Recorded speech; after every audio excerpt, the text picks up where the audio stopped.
So this next chef was Gerard Thabuis, who was the chef at Savoie, which was right off the Metairie Road. It had a short tenure. It was only open from 1982 to 1984.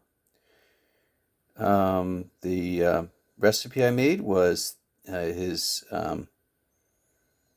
salmon, his Danish style salmon. It's basically homemade lox with sort of a mayonnaise on top of it. Anyways, Thabuis, unlike Chef Pierre, I can't remember his last name now.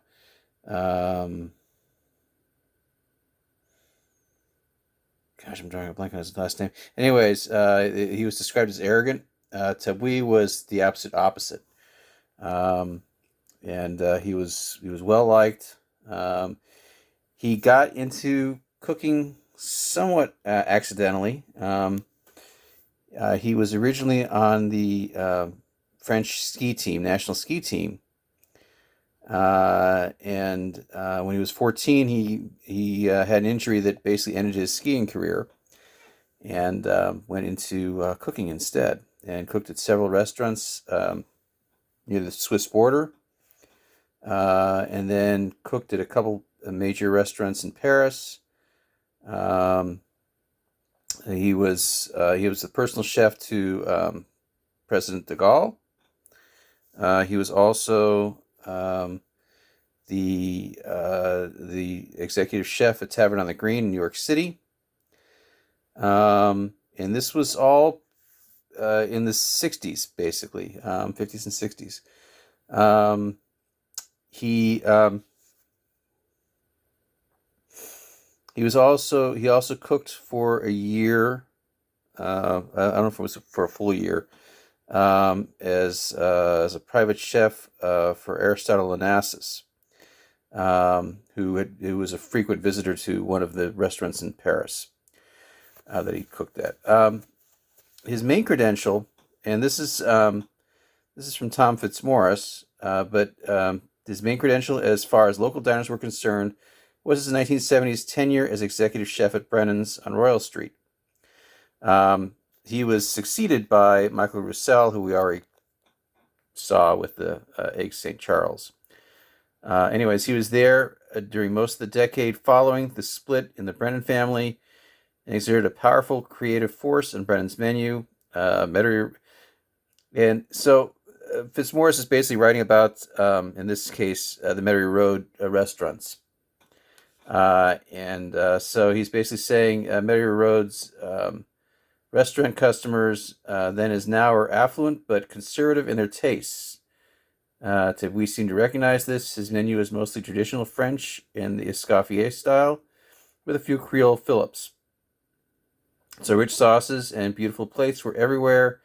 The restaurant was a lightly renovated residence with 5 discrete dining rooms, each with 4 to 6 tables. The decor was attractively modern, with many windows, most frosted with the restaurant's logo. 2 big round tables in the large dining rooms showed off appetizers and desserts, all of which were well worth inspection. At the outset of the meal, you were invited to look over the starters instead of reading about them on the menu. The procedure repeated at dessert time, although much of the menu seemed familiar. Thabuis put a spin on almost everything. For example, his escargot broke away from the standard garlic butter to be enclosed in a heady red wine sauce with bacon, mushrooms, and garlic. Sounds interesting. All served in a hollowed French pistolette. He goes on to describe the oysters and stuff like that. Anyways, and the soup, he had a good soup, great. But anyways, Thabuis is still alive, very much so. He currently runs a consulting organization with his own name, and he's based out of Reno, Nevada. Anyways, the salmon took 2 weeks to cure, but it worked out just fine, and I might actually try that again. It was actually it's actually kind of fun. The dish itself is, again, very simple. Nothing went wrong as far as I could tell, and it all came out just fine. So, yay, Gerard, Thabuis, and La Savoie. Okay, more coming up next time. Bye bye. And there is Gerard Thabuis marinated salmon, Danish style.